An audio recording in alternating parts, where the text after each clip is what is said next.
So we are going to solve again. Now these look a little more complicated, but they're basically the same style of problems that we did before. It's just the numbers look a little bit uglier. And we may need a calculator for a few of these things, so that's what we're going to do. So let's do about 2 or 3 of these, and that's about all we'll do. And I'll give you a worksheet. So here's an example. Let's write this down. 4 times. I'm taking this from the book, but I'm giving you a worksheet, obviously. Plus the square root of 5 equals square root of 2 and x plus 1. Alright. Now, would you agree it kind of looks like what we've been doing? Right? You got to solve for x, right? And you've got an equal sign. You got stuff on both sides of the equal sign. But it looks a little bit uglier, doesn't it? Because of what? What makes this look a little uglier? Yeah, the square root of 5, the square root of 2, you know, it's kind of gross. But let's see what we can do with this. Not a fan of decimals either, but and we got a decimal too. Square roots. Do you? Yeah. Well, what we're probably going to do, let's figure out what we're going to do. What would your first choice be here? What's the first thing you're going to do? Distribute. Good. I like to hear that word. Distribute. So we'll distribute that thing right there. All right. So that's a 0.2, right? So can you do that in your head? You can do that in your head, can't you? What's 4 times 0.2? 0.8, right? Because 4 times 2 is 8. Move the decimal one place, right? So it's 0.8. So we can do that. That's not a big deal. So that's 0.8x plus. Now for right now, let's just put the 4 and the square root next to each other, okay? We may put it into a calculator at the end, but for right now, let's just make it 4 square root of 5. Is that all right? It's easy enough. And then can we simplify anything on this right side? No. So we just keep it the square root of 2. Now notice this x is not under the square root of 2, okay? The x is kind of sitting there by itself right next to the square root of 2. So the square root of 2 is acting like the coefficient. All right, so there we go. We simplified the left side. The right side was already simplified. Now what do? I got an x on the left side and I got an x on the right side. So what do you think? Subtract. Subtract what? What's that? The minus 1? Yeah, I mean, you could subtract the 1 from there. That'd be okay, but it wouldn't be wrong. But I kind of like to go in the same order. I like to get the x's on the same side first. That's I don't know. I don't know if it's just me or what, but I always like to get the x's on the same side. So Destiny, tell me. Do you want to divide by the square root of 2? Because remember, this whole thing is together, right? Okay, so I got to get rid of that whole entire thing to the other side. So what's that whole entire thing? What's going on with that? It's being added, isn't it? Okay, so I got to get rid of this whole thing, not just the square root of 2. I eventually will try to get rid of the square root of 2, but not right now. I'm going to get rid of this by putting it on the other side by subtracting. So I'm going to subtract the square root of 2x. Everybody see that? So I'm going to come over here and I'm going to subtract the square root of 2x. Now that's kind of ugly. 0.8 minus the square root of 2. This is where we're going to start putting stuff in the calculator, right? When we combine those together. All right. So what happened here? That thing canceled out, didn't it? Now we got the x on the left-hand side, so I want the constants, okay, those other numbers that are just kind of floating around, I want those on the right-hand side. So which one am I going to move now? The 4 square root of 5. Now again, this whole thing is acting as one big thing, one big chunk. They're together. They're stuck together. So how do I get rid of that whole thing? It's plus, so we minus. Good. And then I come over here and I subtract that. Now again, this is where we're going to start using calculators. And I just happen to have a calculator right there. How about that? And let's just do it. Let's put it in there. So it's 0.8. Now I don't have to put an x in the calculator, do I? Because I just keep the x along here. It's just 0.8 minus square root of 2. So 0.8 minus, on my calculator I do this. I hit second function and then this button right there, square root of 2. Now I always like to close that parentheses. I don't think you really have to on this calculator to get the right answer, but I don't know, just leaving it hanging just bugs me a little bit. So I always close the parentheses. Everybody see that? And you get this. It's negative 0.61 and round it to negative points. Let's go at least 2 decimal places, okay? I think technically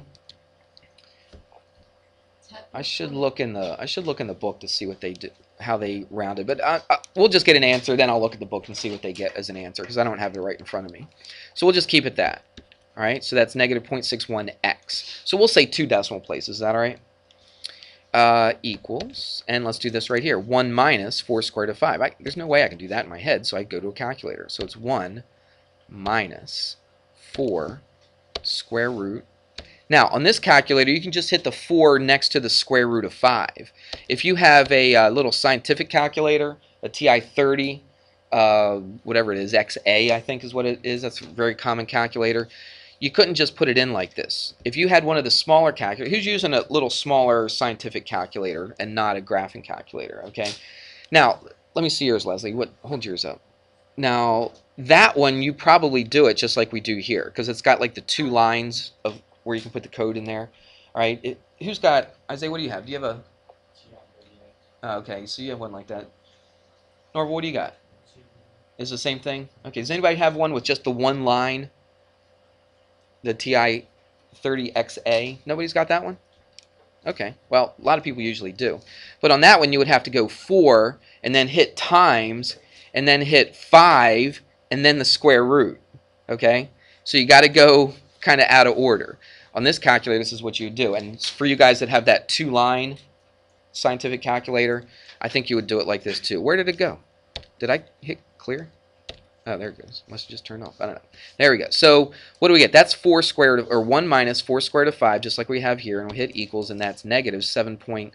Again, let's go 2 decimal places. 94. Negative 7.94. Negative 7.94. Now there's no x on this one, is there? They're just straight up numbers. So that wasn't that hard, right? Y'all love using your calculator, and I usually yell at you, don't I? I wouldn't say yell at you, but I usually get on you a little bit about using your calculator when you don't need to. This is definitely a situation where you'd need to use your calculator, all right? So I have no problem whatsoever using your calculator on this. Now, how do we get rid of the negative 0.61? It's being multiplied by the x, so we divide by negative 0.61. So we come over here, negative 0.61. And now we chuck this into our calculator again. And we're not going to use those exact, we'll just use this. So it's negative 7.94 divided by negative 0.61. And there you go, 13.01.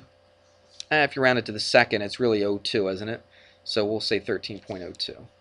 So 13.02. And there it is. Is it really any different than what we've done before?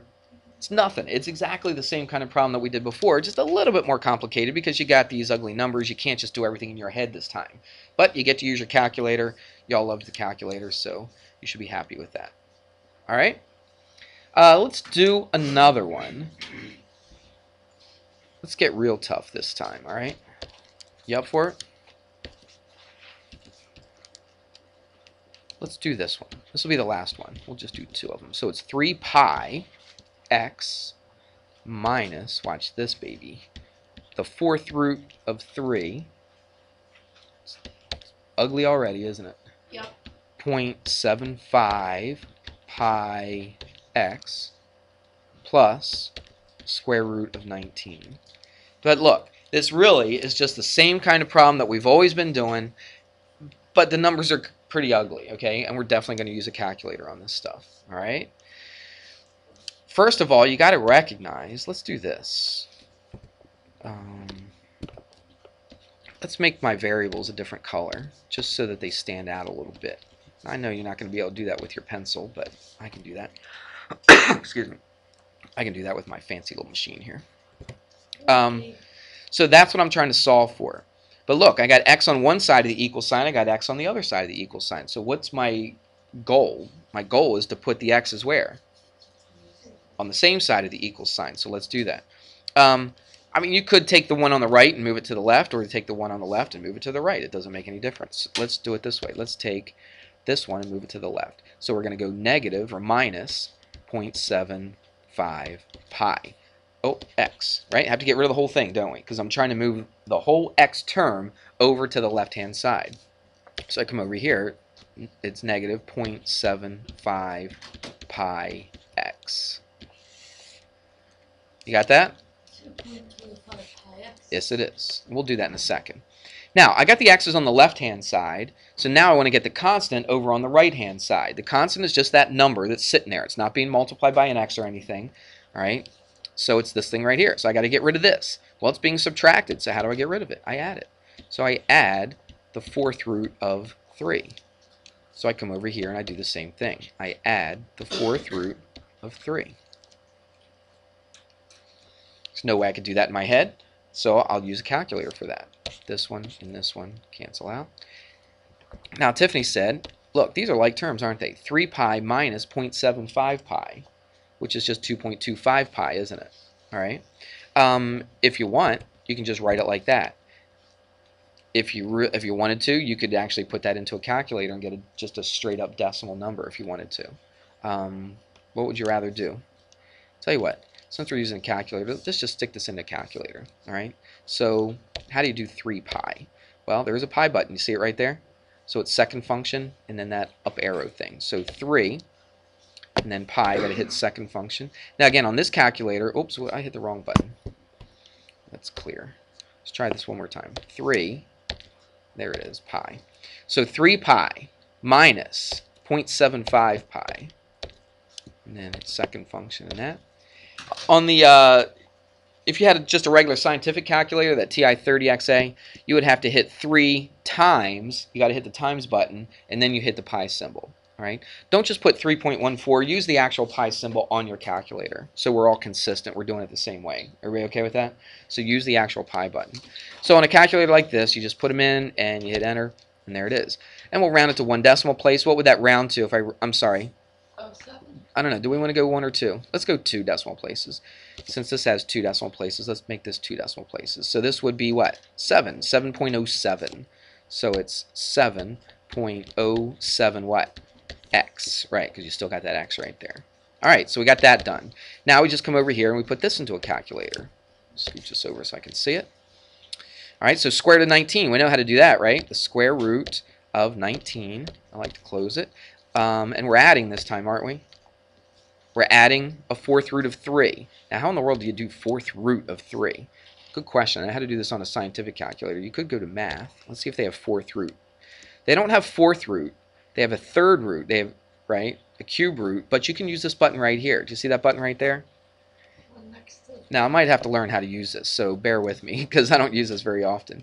I don't think you have to put the number first. Let's see. Let's hit the 5. Now, it says X, so let's clear that. Oh, I could have just gone back, couldn't I? Give me a second to figure this out. I should know how to. I don't use this calculator very much, only when I'm using this. The 4, then the air. What?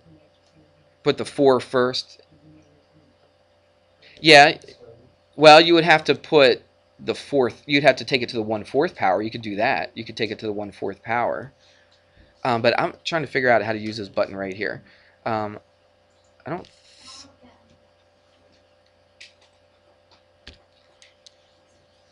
I mean, I know what you're saying, but on this, you wouldn't take it to the 4th power. You'd take it, because this right here, this is what Ajay was saying.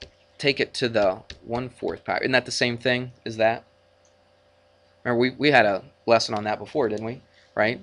The 4th root is the same as 3 to the 1/4. So you could put it that way in your calculator, so that would be kind of easy.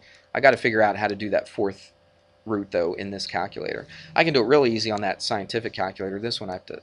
I'm not real sure. But you could go 3 to the 1/4, right? Hit that up arrow. That means to a certain power. So to the 1/4 power. So 1 divided by 4. You could do that. No. Is that right? 0.75? Yeah, it might be right. No, it's not. No, because that's 3 to the 1. You know what I got to do here? I got to put that 1/4 in parentheses. I knew that wouldn't have been right. 3 to the, watch, 1/4. 1/4. Do you see what it was doing here? It was going 3 to the 1st, which is 3, and then it was taking that answer and dividing it by 4. 3 divided by 4 is 3/4, which is 0.75, isn't it? But this should give you a different answer. See that? Yeah, it's 2 answers. So, yes, quite a bit different. So 1.32, correct? So it would be the square root of 19 minus, or plus, we're adding it, right? plus this. So let's just do this. Plus the square root of 19. Put the square root of 19 in there. Square root of 19. That's wrong. So if I add them together, I should get 5.67. Did you say that's wrong? Because I was just finding this, right? So that was that number right there was the 1.316, right? The square root of 19. Or did I add them? Yeah. Right, it didn't show me what the square root of 19 was, but it showed me when I added them together I got that. All right. Okay, I still couldn't. I'll have to ask one of the teachers that uses this calculator all the time, because I usually use that little scientific calculator, and I can do that in a second, but on this one, I'm struggling. So 7.07 right here, 7.07, and that cancels out. X equals, now, I know how to do this. 5.67 divided by 7.07, and then there you go. Let's go 2 decimal places. It'd just be 1, right? Or just be 0. 0.80. Yeah. Right? 0.80. All right, so that should be there. Well, the 0 actually kind of is important. If you take some science classes, you'll talk about things called significant digits, because this 0 tells me that I've actually rounded, like the number to the right of this is not bigger than a 4. Does that make sense? So that does tell me something, because if I didn't have it there, if I just had 0.8, that 0.8 could have been like 0.75, couldn't it? That was rounded to a 0.8. But that 0 actually does tell me something. This tells me that it wasn't 0.7 anything. It was at least, what, 0.80 or all the way up to like 0.84, right? So it kind of narrowed down how accurate that 0.8 actually is. Does that make sense? So that 0 actually is important. It's called significant digits. Anybody learn about that in science classes and chemistry? You probably learn about it in chemistry class. Physics, they talk about it a lot. So yeah, if I rounded to 2 decimal places, that 0 right there is actually pretty important. Okay? All right, sorry about the confusion on that dumb root thing, but that's one way around it. I'll have to figure out how to do that root on, and it worked like you said yours worked, but for some reason I must be doing something wrong. Okay, let me give you a worksheet and then you can do that.